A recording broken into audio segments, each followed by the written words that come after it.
Hello, Marky Dragon, also known as Marcus Eikenberry in real life, and welcome to another episode of the Kickstarter campaign for Neos Land. Learning all about it, having a great time.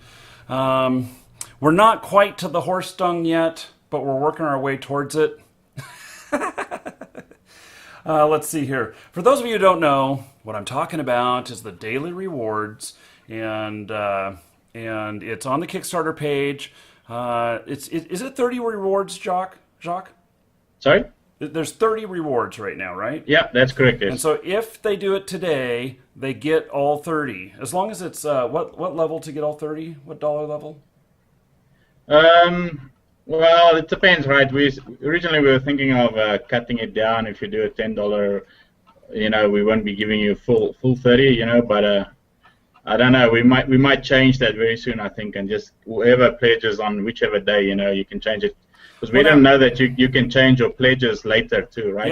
Yes, you can. And yeah, so, I just found that out. So that's one thing about Kickstarter is let's say that you want to get in today, but you're not yet convinced that you want to spend a lot of money on this. Put in your $10 pledge. And then as you learn more and get more excited about it, you can up it if you want, or you can say, screw it, I just gave him the $10 and I'm walking away. So no pressure. The only pressure is on Jacques to produce a good game. That's, when Jacques approached me and asked me if I would be interested in kind of hosting this thing for, the players to design a game. And I'm like, hell yeah, but only if you design a good game. Only if you build a good game. Because I wasn't interested in doing crap. And so here I am, which should say something. Anyway, these rewards, and one of them which we will get to eventually is Horse Dung. But the next one in line is the guest book. And so what is this guest book that we get? So the guest book is going to be just a book where you can put down in your house or where your shop and stuff like that, and people can actually write in it and give you some they were there or a little bit of notes and stuff like that. But it'll also link you to it, right? So somebody writes something in there, like maybe saying, hey, I'm at your shop and I can't see this. Do you have this? Or leave a little message, like I'm looking for this or this, They could send a message right to you, immediately, or to maybe right to your email, right? We can have that, log into the system. This is like an anonymous communication method, so that my customers can communicate with me, but they can't spam me unless they're right at the store. Yeah, basically, yeah. Yeah. Okay. I can see that. And I can also see that. Famous players in the game or whatnot, if they take the time to sign the guest book and everything, then people who make different dungeons, like this guest book could be put out in front of a dungeon, couldn't it? Yeah.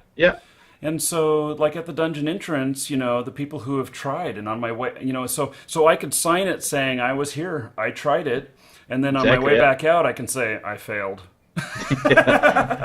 Don't go in, it's a bad dungeon. Yeah. You die. Yeah, that's really interesting. And you could actually read the experience that people have had in that dungeon right there, too, because they could leave notes. This whole thing just sounds so exciting, for community and player interaction and having fun. So, good addition. Good idea there, Jacques. So, okay. Now we've got more questions coming in. Those of you watching live, feel free to submit your questions. If you're watching on YouTube, you can submit your questions in the Neos Land forums, and so submit them in the forums, and we will be going through those. We are answering a lot of them on the live show and videos, and we don't know what exactly this whole schedule looks like yet for for the whole 30 days. Of how much time. Today we've got a lot of time planned for answering questions, and tomorrow we've got a significant amount of time too. So, but we'll just, as long as you guys keep asking the questions, we will keep answering. So, okay, and did we lose Evil? Yeah, he's gone now. Oh, damn. Justice always prevails. Yeah, yeah. Maybe I can get it back We on the haven't got show Saint next yet. episode. Okay, so anyway, what have we got for community questions? Ooh, okay, I have a really good one here. Uh Um, oh. No, skip that one if it's really okay, good. No, I'm just okay. kidding. Let's do it. So, all right, here we go. Tristram asks, you mentioned land ownership briefly in the Kickstarter. Will large-scale land control be in-game through guilds or alliances, similar to games like Darkfall, where half the map could be controlled by a single alliance? Yeah, like I said before, I think we did answer some of that in a previous question, about lands and community, and also like kingdoms. As the towns grow, they get controlled by a voting system. You vote in the king or whatever by amount of property that's owned. So you can control it and set different alliances to whichever alliances you want. So eventually you could control a huge continent, depending on how far the reach is of your specific kingdom and how many towns has joined your guild or your kingdom or whatever, right? So yeah, it definitely can be something similar to that. The whole political system with that too, I just want to say, is that we came up with one of the shows was pretty brilliant about allowing communities to govern themselves and to elect leaders, and like the initial votes be based off of land ownership, but then that can be overthrown if people don't like the leadership. And so those who want to lead in their community will be able to, and then also they'll have the power to dictate then, the taxes that happen on the land, for things like community center, and or to place a new fountain in the middle of town, or provide streetlights for a little more safety, or walls for their city, and stuff like that. And so it's a pretty brilliant system, and if it comes to fruition, is going to be I think great. I think great. Some people will just want to play politics, while other people will just want to go out and adventure, and they don't necessarily have to be affected by each other, but they both can have fun playing their parts in the game. So, okay. Okay. We have one from Boy Machiavelli. He wants to know, will living in certain areas of the world where weather conditions are bad cause faster deterioration of houses unless built with stronger materials that fit that environment? For example, wooden houses built house of trees that grow in that environment rather than using wood from trees that grow in a totally different climate. Well, that sounds like a good idea, actually, that we could look into, right? Yeah. That sounds like a roundtable discussion idea, right? Instead of a Mm-hmm. question, right? So we haven't looked into that yet, but I like that idea, actually. I'm writing it down. And by the way, each one of these questions, I'm writing the topic down, and a lot of these I think are going to be great topics for the roundtables. Gosh, what do you think of right off the bat on that, Jacques? I mean, I totally see about Oh, yeah. that, like in a real swampy area that a wood shack would deteriorate pretty quickly, but in a desert area it might do a lot better. Yeah, it makes sense, right? And we definitely, I think one of the roundtables that we did talk about different materials in different areas that's only available in those areas, right? So definitely it makes sense that taking it from the roundtables, that if you build certain things that you would they would definitely change in deterioration. And also the weather obviously would make a difference in that too if you think logically of it. Now, I just got to switch subjects here really quick. I just want to point out to everybody, my dad just posted something in chat. I have never seen him online watching one of these live shows before. Hi, Dad. So, yes, my dad is Bruce. And, he donated to the game.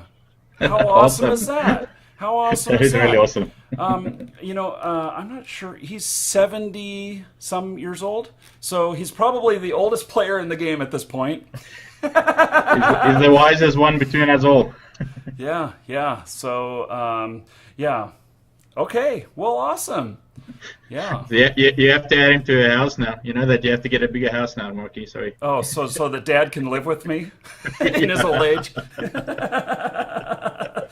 No, it's going to be great fun. I am so looking forward to playing with my dad. It's going to be great. I would be happy to share property with him. So yeah, that would be really great. So okay, well, okay. Let me ask a question that hasn't been asked here, but the so I'm thinking now about playing with my dad, and he's long distance away. And you know, when I play games with my wife Lisa or whatnot, we can talk to each other, we can be in the same room, or we can holler at each other or whatnot.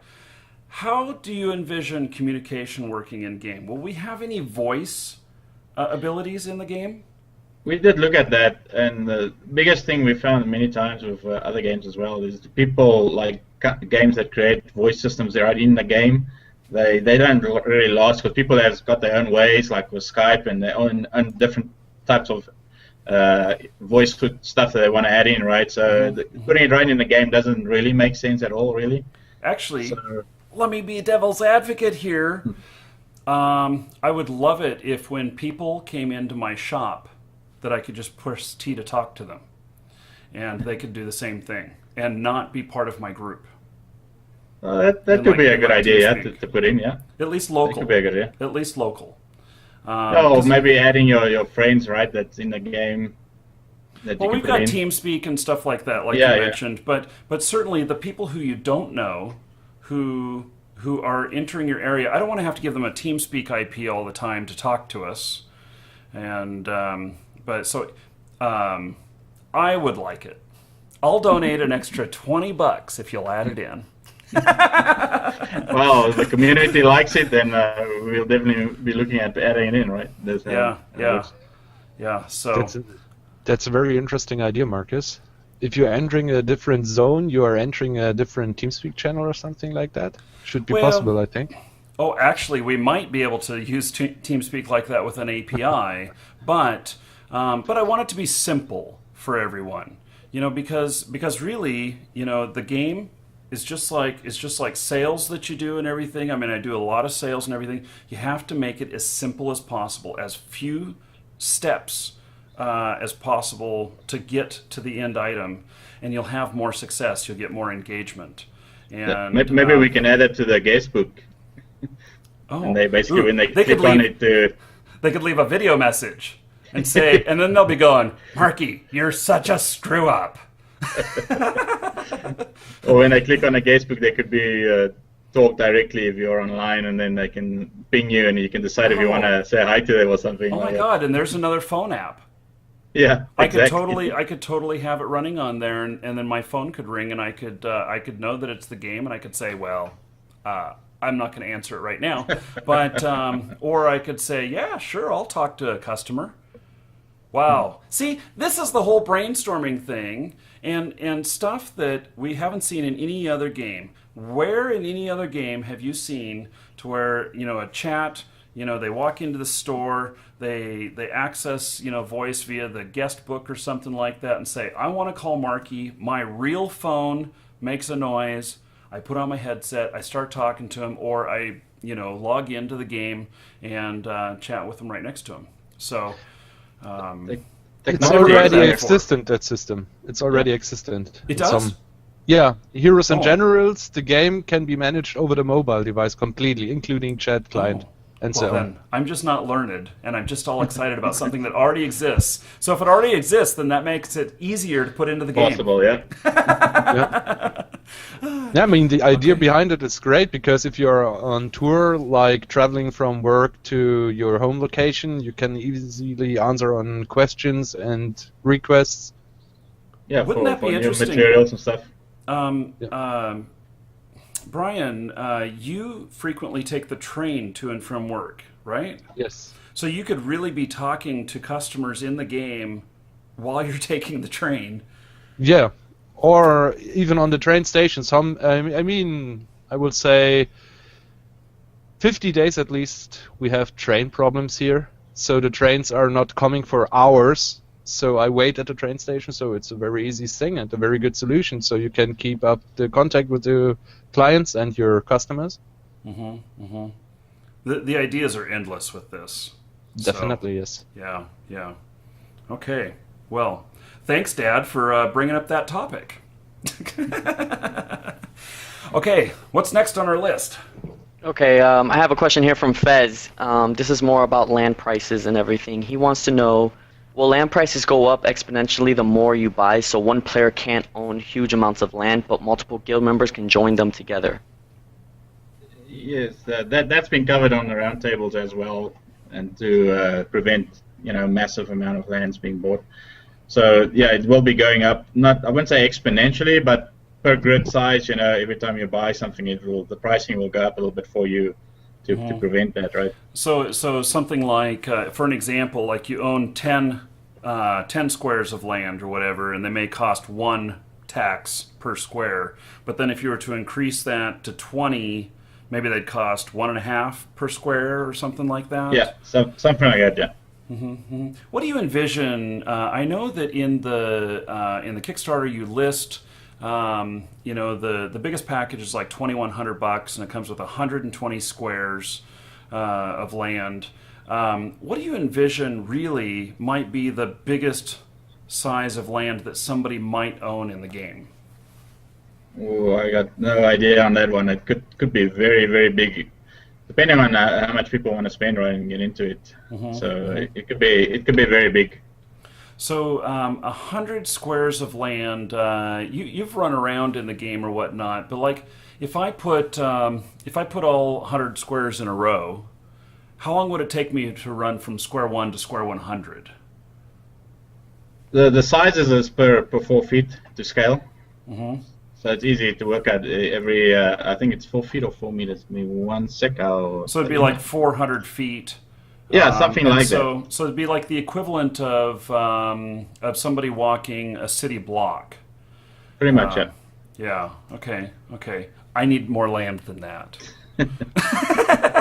I have no idea how I'm going to afford it, but I totally want to build. And Evil does too. Evil wants to build like a ginormous castle. So we'll have to figure out how to make all that work. So you better believe that I'm going to be a merchant in the game, and I am going to, if I can be the wealthiest guy in the game, generate money. I just enjoy doing it. I enjoy business. That's why I'm an entrepreneur and I'm in business and stuff. And as long as I'm winning, I'm happy.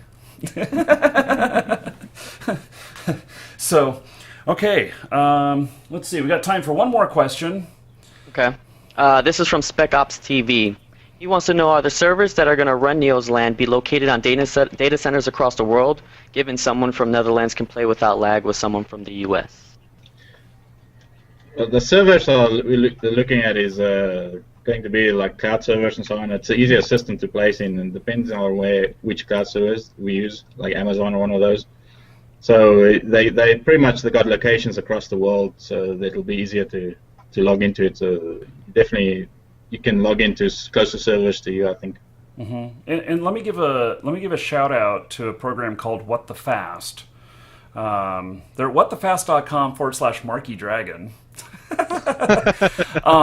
They have a great application which I can talk to them about getting support for Neos Land, that it shapes your internet traffic. And so people that are in locations that have a great distance or a lot of hops to get to the game servers that they're playing on, they actually will route you in a different route that actually is based on speed and not off of what the internet thinks that you should be taking. And it's a really great application. I have been using it for some other games.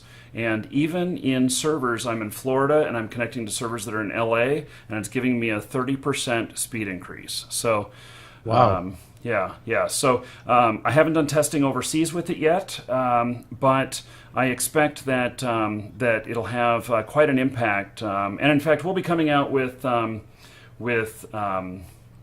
copies for people for other games. So it'll be up to Jacques as to whether or not he wants to support that. But I'll certainly make that happen if they want to do that. So. Okay, so that is the last question for this episode. Those of you watching live, about 10 minutes, and another episode will start. and that'll be the top of the hour. For those of you who don't know what top and bottom of the hour are, it goes back to the old days where we had analog clocks and watches. When the long hand is pointing straight up at the top of the hour, that is the top of the hour. When it's 30 minutes after, it's the bottom of the hour. It just makes sense to me, but we keep getting questions as to what that means. So anyway, I look forward to seeing you all then, and we'll do more Q&A. So we'll be back very shortly.